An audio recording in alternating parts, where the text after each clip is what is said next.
नमस्कार, राज की बात में आपका स्वागत है। दिल्ली के मुख्यमंत्री अरविंद केजरीवाल आजकल बौखलाहट में इधर उधर भटक रहे हैं। एक नहीं, एक साथ कई ऐसे काम कर रहे हैं जिसके कारण उसके खिलाफ एक के बाद एक संगठन होता जा रहा है। केंद्र सरकार ने तो पहले ही अरविंद केजरीवाल की औकात बता दी थी, जबकि ऑर्डिनेंस लाया गया था सुप्रीम कोर्ट के फैसले को पलटने के लिए। लेकिन अरविंद केजरीवाल उस ऑर्डिनेंस के खिलाफ, अध्यादेश के खिलाफ पॉलिटिकल टूरिज्म पर निकला हुआ है। चारों तरफ घूम घूम कर क्षेत्रीय पार्टियों के नेताओं के सामने गिड़गिड़ा रहा है कि राज्यसभा में आप हमें सपोर्ट कीजिए, क्योंकि लोकसभा में तो सपोर्ट करने से भी कोई फायदा होने वाला नहीं है। और अरविंद केजरीवाल का लोकसभा में प्रतिनिधित्व केवल एक सांसद का है, जो जालंधर के उपचुनाव में जीत कर आया है। राज्यसभा में हालांकि अरविंद केजरीवाल के पास सांसद हैं, लेकिन दूसरी पार्टियों के समर्थन की जरूरत भी है और सबसे ज्यादा जरूरत कांग्रेस की है। लेकिन इस ऑर्डिनेंस के खेल में अब अरविंद केजरीवाल ऐसे फंस गया है कि वो घिनौनी राजनीति करने लगा है और उसने एक प्रहार दिल्ली के आईएएस अधिकारियों के खिलाफ भी करना शुरू कर दिया। और सबसे प्राइम टारगेट अरविंद केजरीवाल का जो है वो है विजिलेंस के स्पेशल सेक्रेटरी राजशेखर, क्योंकि राजशेखर के मामले में ही अरविंद केजरीवाल के खिलाफ अध्यादेश लाया गया। सरकार को ट्रांसफर पोस्टिंग के अधिकार से वंचित किया गया और सुप्रीम कोर्ट ने जो फैसला सुनाया था कि कोई भी डेमोक्रेटिक गवर्नमेंट में सरकार के पास यह अधिकार होना चाहिए कि वो अधिकारियों का ट्रांसफर पोस्टिंग कर सके। और जैसे ही अधिकारियों के ट्रांसफर पोस्टिंग का अधिकार केजरीवाल के पास मिला, उसके साथ ही उसने दो बड़े ट्रांसफर करने की कोशिश की। एक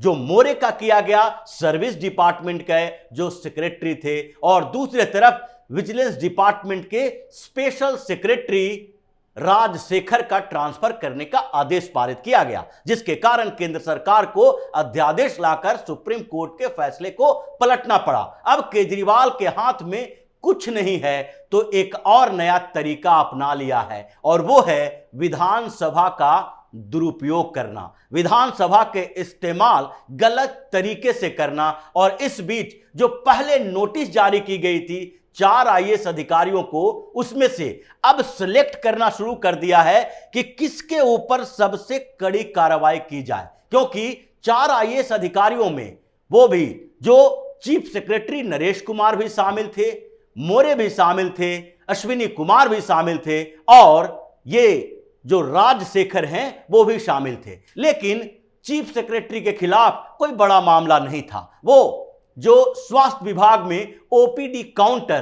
के खिलाफ जो ओपीडी काउंटर चलाए जाते हैं उसमें अनियमितता का आरोप लगाया गया था। साथ ही ओल्ड एज पेंशन योजना में कुछ गड़बड़ी का आरोप लगाया था। अश्विनी कुमार के खिलाफ भी जो जमीन के अवैध तरीके से आवंटन का आरोप लगाया गया, और फिर मोरे के खिलाफ भी सर्विस डिपार्टमेंट में जो लगाया गया था कि ट्रांसफर में अनियमितता यानी पैसे के लेन देन का मामला है। लेकिन उसके अलावा जो सबसे बड़ा आरोप लगाया गया है वो राजशेखर के खिलाफ लगाया गया है। और जो विधानसभा के पिटीशन पैनल ने नोटिस जो जारी किया है उसमें एक और जो मामला दर्ज किया गया वो था SC/ST एक्ट के तहत। पिटीशन कमेटी ने जो नोटिस दिया था उसमें कहा गया था कि जब सर्विस डिपार्टमेंट में स्पेशल सेक्रेटरी थे राजशेखर, तो उस समय ट्रांसफर पोस्टिंग ये किया करते थे और उसमें अपॉइंटमेंट भी था। तो कुछ अधिकारियों का जो अपॉइंटमेंट किया गया था और ट्रांसफर किया गया था, उस समय इन्होंने SC/ST के कुछ अधिकारियों के साथ दुर्व्यवहार किया था, उनके खिलाफ जातीय टिप्पणी की थी और उसमें कुछ बयान दर्ज किए गए हैं, जिसके कारण अब राजशेखर के खिलाफ SC/ST एक्ट लगाया जाएगा, यानी हरिजन एक्ट लगाया जाएगा। और इसके लिए अब जो पिटीशन पैनल है, पिटीशन कमेटी है, उसने ये मामला दूसरे तरफ मोड़ दिया और फिर SC/ST वेलफेयर कमेटी जो है दिल्ली विधानसभा की, उसके पास ये मामला चला गया है और SC/ST वेलफेयर कमेटी ने ये मामला चीफ सेक्रेटरी नरेश कुमार के पास भेजा और नरेश कुमार को यह कहा है कि आप जल्द से जल्द राजशेखर के खिलाफ नोटिस जारी कीजिए और उन्हें हमारे पास भेजिए, वो इन सवालों का जवाब दें कि एससी एसटी के एम्प्लॉय के खिलाफ उन्होंने कैसे जातीय टिप्पणी की, यानी एससी एसटी एक्ट, हरिजन एक्ट, जो कि नॉन अवेलेबल है, जिसके खिलाफ जो सुप्रीम कोर्ट ने फैसला भी सुनाया और जो डीएसपी रैंक के अधिकारी से इन्वेस्टिगेशन के बाद ही उसकी वो दो धारा लगाने की बात कही थी, उसे बाद में सरकार ने पलट दिया था। यानी कि जो अरविंद केजरीवाल की पंजाब की सरकार ने टाइम्स नाउ नव भारत के एक रिपोर्टर के खिलाफ लगाया था ताकि उससे बदला लिया जा सके, क्योंकि जो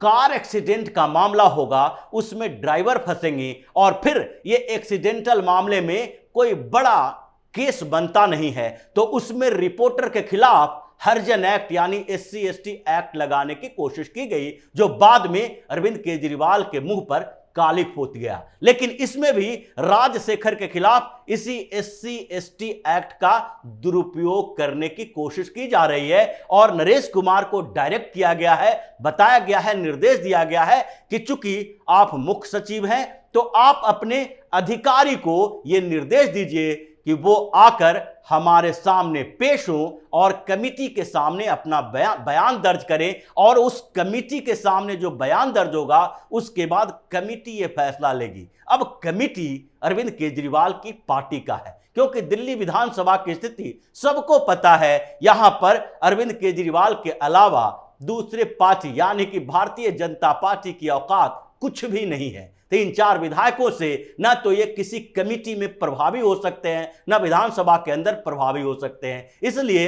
अरविंद केजरीवाल ने अपनी मनमानी करने के लिए दिल्ली विधानसभा और उसकी कमिटियों का सहारा लेना शुरू कर दिया है और राजशेखर के खिलाफ जो बदले की कार्रवाई है उसे कैबिनेट में पेश करने और कमिटी के सामने पेश करके फिर पुलिस के रास्ते उनके ऊपर एससी एसटी एक्ट लगाने की कोशिश की जा रही है, एक साजिश बनाई जा रही है। लेकिन जो चीफ सेक्रेटरी हैं नरेश कुमार, वो इस बात को समझते हैं और उसके साथ राजशेखर ने जो बातें कही है, जो अपने नोटिस के जवाब दिए हैं, उसमें साफ तौर पर कहा गया है कि ये जो बदले की भावना से किए गए काम हैं उसके खिलाफ हमें थोड़ा समय दिया जाना चाहिए। 6 सप्ताह का समय मांगा गया है कि हम पूरे रिपोर्ट को पढ़ें और उसके बाद बताएं कि जिस समय हमने ये बात बोली या फिर जो आरोप हमारे ऊपर लगाया गया है वो क्या अपॉइंटमेंट के समय किसी एससी एसटी कैटेगरी के किसी कर्मचारी के खिलाफ हमारी बातों को तोड़ मरोड़ कर पेश किया गया? क्या कोई बड़ा अधिकारी छोटे अधिकारी के खिलाफ जातीय टिप्पणी करता है तो यह मामला 3 साल 4 साल के बाद बनेगा, क्योंकि उस समय वो सर्विस डिपार्टमेंट में स्पेशल सेक्रेटरी थे, अभी विजिलेंस डिपार्टमेंट में स्पेशल सेक्रेटरी हैं और विजिलेंस डिपार्टमेंट पर कब्जा करने की पूरी कोशिश अरविंद केजरीवाल ने की थी। हालांकि वो कोशिश नाकाम रही और राजशेखर के पास जो बड़े बड़े मामले केजरीवाल के खिलाफ हैं, चाहे एक्साइज पॉलिसी को लेकर हो या फिर उनके आवास के आवंटन को लेकर हो या फिर जो टैंकर घोटाला है, स्वास्थ्य डिपार्टमेंट में घोटाला है या फिर फीडबैक यूनिट का मामला भी विजिलेंस डिपार्टमेंट ही देख रहा है, तो उनके खिलाफ जो अरविंद केजरीवाल के बदले की भावना है वो राजशेखर ने आईएएस एसोसिएशन के पास भी भेजा है कि क्या इसी तरीके से कोई सरकार, कोई मुख्यमंत्री किसी आईएएस अधिकारी के खिलाफ बदले की भावना से कार्रवाई कर सकता है? क्या आईएएस अधिकारियों की यही औकात रह गई है कि विधानसभा, लोकसभा, राज्यसभा, इन सदनों का इस्तेमाल उसके खिलाफ किया जा सकता है? अगर आप लोगों को लगता है कि यह मामला बनता है तो ठीक है, पुलिस में कंप्लेन होना चाहिए, पुलिस इसका इन्वेस्टिगेशन कर सकती है, लेकिन क्या विधानसभा को यह अथॉरिटी है कि आईएएस अधिकारी जो कि उसी राज्य में कार्यरत हैं उनके खिलाफ नोटिस जारी करे, उन्हें पूछताछ के लिए बुलाए, उसे प्रताड़ित किया जाए? और यह मामला अब आईएएस एसोसिएशन के पास पहुंचा है, जिसके बाद आईएएस एसोसिएशन अब अरविंद केजरीवाल के खिलाफ तगड़ी कार्रवाई करने की कोशिश तैयारी में लगे हुए हैं, क्योंकि जिस तरीके से यहां पर ट्रांसफर पोस्टिंग का खेल हुआ और उसमें अरविंद केजरीवाल की एंट्री हुई, उसके बाद से ही केंद्र सरकार और राज्य सरकार यानी कि दिल्ली के यूनियन टेरिटरी के मुखिया अरविंद केजरीवाल के बीच टकराव चली थी। और अब फिर से एक बैठक हुई है जिसमें 57 अधिकारियों का ट्रांसफर होने के लिए जो एडमिनिस्ट्रेटिव कमिटी है उसकी बैठक की गई है, जिसमें अरविंद केजरीवाल हैं, होम सेक्रेटरी हैं और चीफ सेक्रेटरी भी हैं। तो ऐसे में उनका बहुमत तो होगा नहीं और महत्वपूर्ण पदों पर नियुक्ति भी केंद्र सरकार के जो अधिकारी रहेंगे उसी की होगी। केजरीवाल इसी बात से बौखलाकर राजशेखर के खिलाफ भी कार्रवाई कर रहा है, मोरे के खिलाफ भी कार्रवाई कर रहा है और नरेश कुमार और अश्विनी कुमार के खिलाफ भी कार्रवाई कर रहा है। लेकिन विधानसभा का यह दुरुपयोग ज्यादा दिन तक चलने वाला नहीं है, क्योंकि आईएएस एसोसिएशन ने भी अब इसका बदला लेने के लिए तैयारी कर ली है कि केजरीवाल की सरकार के खिलाफ जितने मामले हैं, चाहे उसके विधायकों के खिलाफ हो या फिर उसके मंत्रियों के खिलाफ हो या सरकार के जितने बड़े घोटाले हो, वो सबको इकट्ठा करो और साथ ही विधानसभा में जो ये उसका इस्तेमाल घटिया तरीके से करके दुरुपयोग कर रहा है, उसके लिए भी केंद्र सरकार को एक पिटीशन लिखा जाए और यह कहा जाए कि अब जिस तरीके से नेशनल कैपिटल टेरिटरी में आईएएस अधिकारियों का काम करना मुश्किल हो गया है, उससे बेहतर है कि यहां पर विधानसभा खत्म करके पुरानी व्यवस्था लागू की जाए, क्योंकि आम आदमी पार्टी और उसके सरकार, उसके कार्यकर्ता, उसके नेता जिस तरीके से सेक्रेटेरिएट में घुसकर मनमानी करते हैं, केजरीवाल के इशारे पे जिस तरीके से अधिकारियों को धमकी देते हैं, वो अब ज्यादा दिन तक नहीं चलने वाला है। और अब अचानक से एक के बाद एक कई और मामले दर्ज होंगे जो इन अधिकारियों के